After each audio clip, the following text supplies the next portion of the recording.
Selamat datang kembali di video belajar dokter hewan. Di video ini, kita akan membahas tentang struktur dan jenis lipid. Banyak orang menyangka bahwa lipid sama dengan lemak, namun ternyata keduanya tidak sama. Lipid memiliki cakupan yang lebih luas dibandingkan dengan lemak. Lalu, apa sebenarnya lipid itu? Lipid merupakan kelompok senyawa organik yang bersifat non-polar, sehingga mereka bersifat hidrofobik atau tidak larut dalam air. Ada banyak senyawa yang digolongkan sebagai lipid. Namun, di sini hanya akan dibahas 3 kelompok utama, yaitu lemak, fosfolipid, dan steroid. Kelompok pertama adalah lemak, yang dalam bahasa Inggris disebut fats. Lemak dikenal sebagai zat yang terbentuk akibat kelebihan kalori dalam tubuh. Semua lemak yang ada di dalam tubuh terdiri dari sel-sel lemak atau adiposit. Sel ini berisi molekul lemak yang disebut trigliserida. Trigliserida ini sendiri masih dapat dipecah menjadi molekul-molekul yang lebih kecil, yaitu gliserol dan 3 buah asam lemak. Kita akan berfokus pada asam lemak.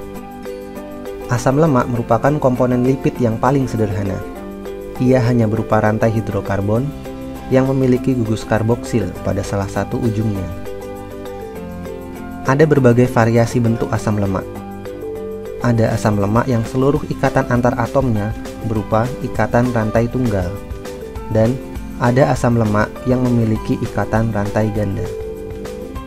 Jika dilihat lebih teliti, asam lemak yang seluruh ikatannya berupa rantai tunggal memiliki 2 atom hidrogen yang memenuhi setiap atom karbonnya, sehingga kelompok ini disebut asam lemak jenuh.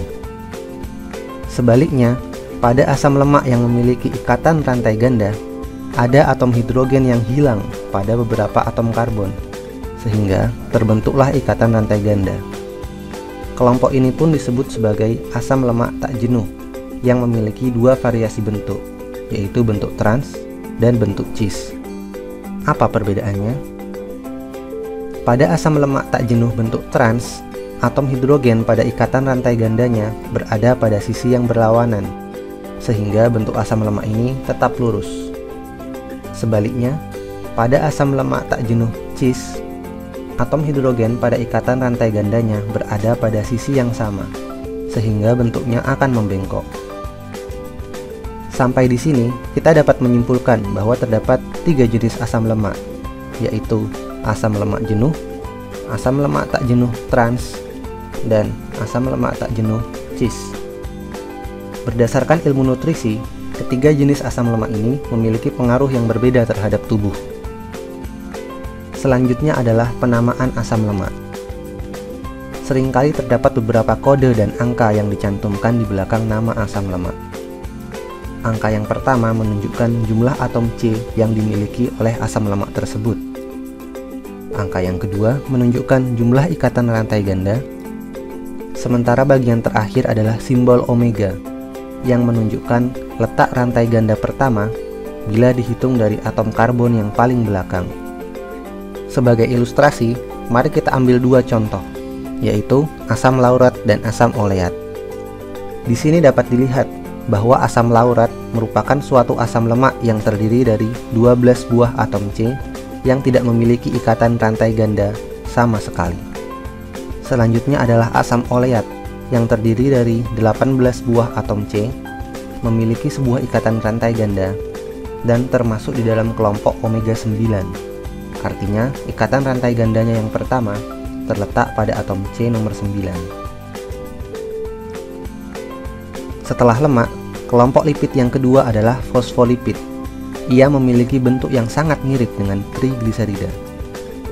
Jika trigliserida terdiri dari gliserol dan 3 buah asam lemak, maka fosfolipid terdiri dari gliserol, 2 buah asam lemak, ditambah dengan gugus fosfat. Molekul fosfolipid ini dapat dibagi menjadi 2 bagian, yaitu bagian kepala dan bagian ekor, di mana keduanya memiliki sifat yang berlawanan.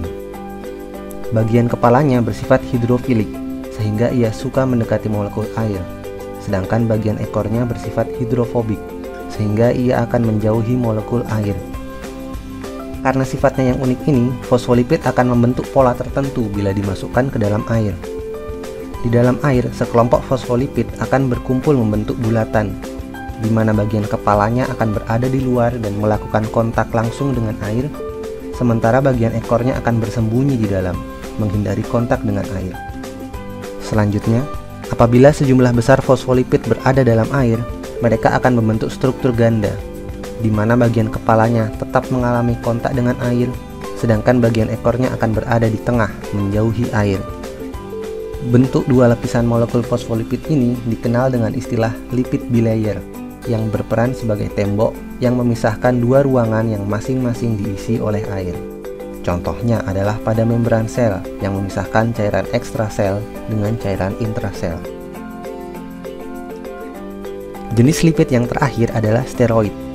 Steroid memiliki bentuk yang berbeda dibandingkan dengan dua kelompok sebelumnya. Apabila lemak dan fosfolipid memiliki bentuk molekul yang memanjang, maka steroid ini bentuk molekulnya cenderung membulat. Steroid merupakan molekul nonpolar yang memiliki 4 buah cincin ditambah dengan rantai samping yang bervariasi. Contoh steroid yang paling banyak ditemukan dalam tubuh adalah kolesterol. Kolesterol merupakan jenis steroid yang paling dasar. Ia dapat diubah menjadi steroid lainnya dalam tubuh, seperti berbagai hormon kelamin dan garam empedu. Seperti itulah penjelasan singkat mengenai struktur dan jenis lipid. Untuk biomolekul lainnya, klik tautan di bawah ini, dan jangan lupa klik subscribe untuk mendapatkan update video selanjutnya.